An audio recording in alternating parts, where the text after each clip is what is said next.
With YouTube demonetizing independent media, please consider becoming a patron today for just $1 per month. Link below.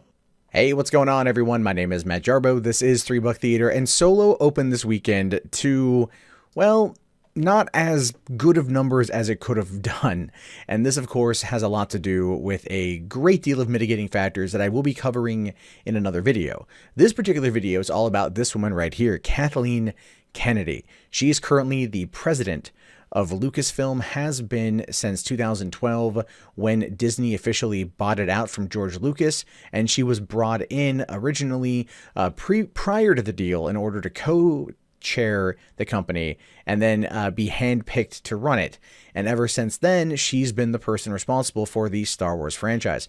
Now, the Star Wars franchise has had its ups, had its downs. A lot of people really were mixed on The Force Awakens simply because it felt like a retread of A New Hope, even though J.J. Abrams said this was 100% intentional. Then we had Rogue One, where it, again, was a movie that didn't really meet a lot of people's expectations. Also felt like a little bit of a wasted experience because we already know the story, essentially, of how the rebels got the plans to the Death Star.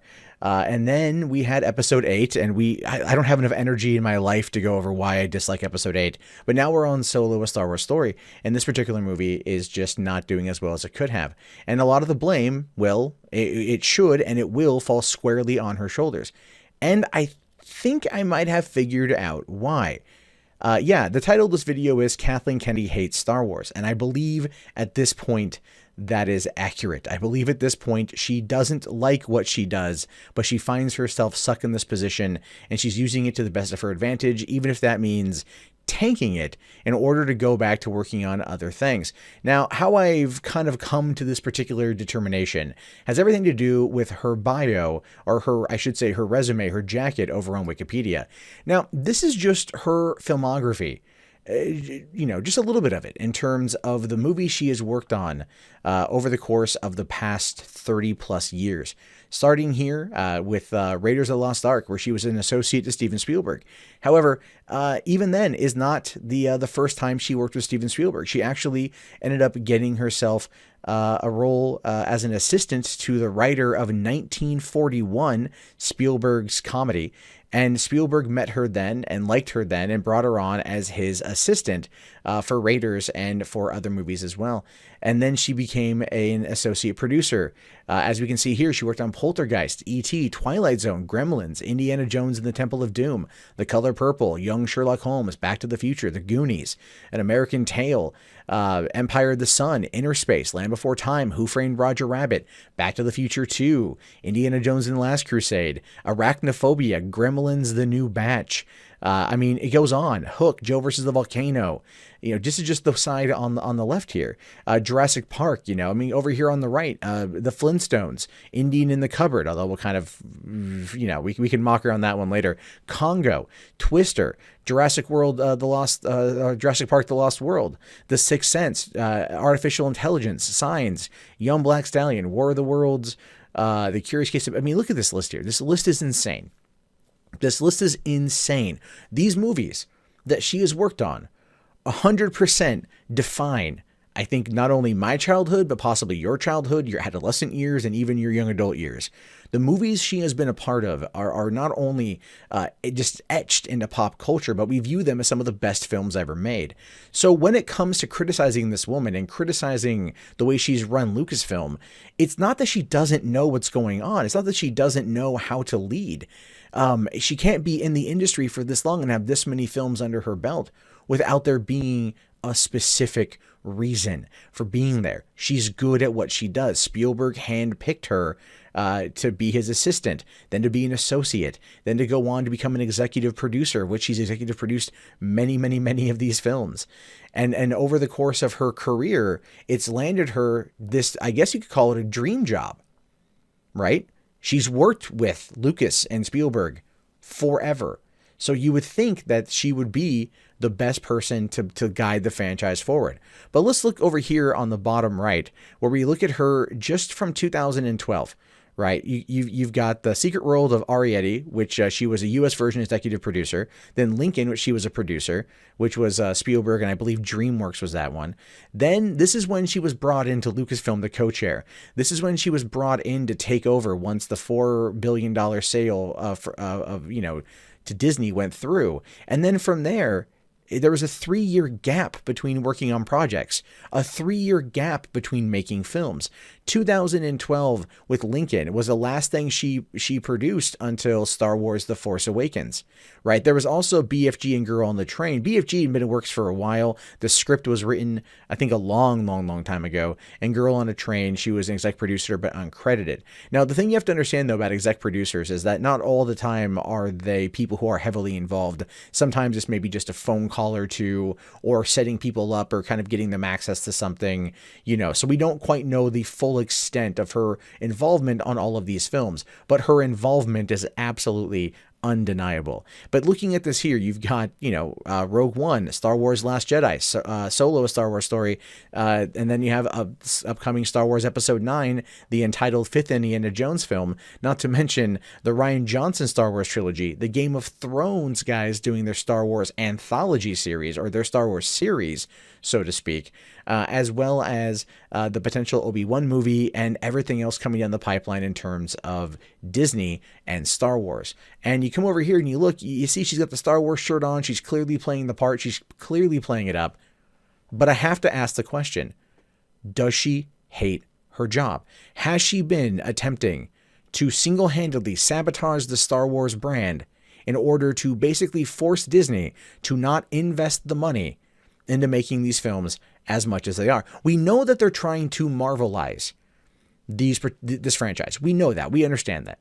And maybe she's trying to protect it. Maybe she's trying to keep it from going that path. Maybe she's got enough time in the industry to realize that this is not going to be something that works. Maybe not. I have no idea. But a lot of fans look at something like this, the Force's female photo that went around for quite some time, as well as some of the takes that we've seen with the female-led Star Wars films. And no, I'm not complaining about those. I have no problem with Rey or Jyn Erso, and if she wanted to come up with a Leia film, I'd probably be there opening night to go see it. But the point here is that it comes across as gender politics, identity politics. What we saw in regards to The Last Jedi was a lot of that with the way that the characters were portrayed, with Admiral Holdo and Rose Tico, and they felt just like cardboard cutouts of characters meant to fill a diversity quota, which makes me really question, did she completely abandon J.J. Abrams' plan? And J.J. Abrams, being a student of Spielberg and a prodigy of Spielberg, as well as a person who I'm sure George Lucas very much knew, and he also looked up to George Lucas. Everything that J.J. had wanted to do in order to round out this trilogy, to keep it in line with the tone that Lucas had taken, was thrown out the window by Rian Johnson. And the only person Rian Johnson had to answer to was Kathleen Kennedy, was this woman right here. And with this jacket, this level of film, the high caliber of films under her belt that she's been a part of, you figure she would have seen a bad script from the get-go. She would have acknowledged a bad play from it, and she didn't. And that really makes me question where things are right now. That really makes me question whether or not she hates Star Wars, and she's trying to get away from it because she can go back to working on all the other types of movies she's worked on. Now, granted, a lot of these are in fact franchises. A lot of these are sci-fi movies. A lot of these are movies that you have grown up watching, or at least watched over the course of the past 10, 20 years. And she's been a part of that. And so I can only surmise at this point that this is exactly where her mindset is, that she is simply done with it. And she's been forced over the past 6 years now almost, right? 6 years to work on quite literally nothing else other than Star Wars. And so I put this question to you. Do you think that Kathleen Kennedy, currently the president of Lucasfilm, the most powerful female in Hollywood, because I think she is when it comes to producing, has the most power, the most sway, is doing everything she can to undermine the franchise she was brought in to foster, simply because she wants to get away from it? At this point, it could be conscious or subconscious. I have no idea. And I'm sure the commentary behind this will be quite fascinating. But it's simply a question. Does she hate Star Wars? And does she want to tank it in order to finally be free of it, to be free of the shackles of Disney, to go on and do other things. And I think if we look at it, if we look at some of the way that she's run the story group, or she's allowed the story group to go together, some of the story decisions that have come out of not only the Last Jedi, but even Solo, the problems with production in regards to Solo, the firing of the directors, which is entirely her choice, entirely her call. Some have put it up to being a bad management style. I don't think so. I don't think so anymore. I look at this woman and I see a woman with decades of experience in a system that is cutthroat, that is always pushing you and not always giving you what you want. And she finds herself in a place where she could be making the movies she wants to make, but right now she is quite literally bound by a franchise that she doesn't want anymore. And she can't get away from it because her bosses won't let her, unless that franchise no longer becomes financially viable. And so it's my question to you is Star Wars, 2 movies, 6 months, 1 underwhelming, 1 pretty decent, but to some people underwhelming. Is this, and nothing for a year and a half, is this going to spell the end of the franchise? And is this because she no longer wants to be involved? I put that question to you. I very much look forward to what you guys have to say. Be sure to let me know down in the comments. My name is, of course, Matt Jarbo. This has been 3 Buck Theater. If you haven't already, please thumbs up the video, subscribe to the channel, check back often for more content. If you want to support the channel, one of the best ways is to Patreon, patreon.com/mundanematt, or just share the video around and to watch it. And if you want to watch more, and I hope you do, you can do so right now.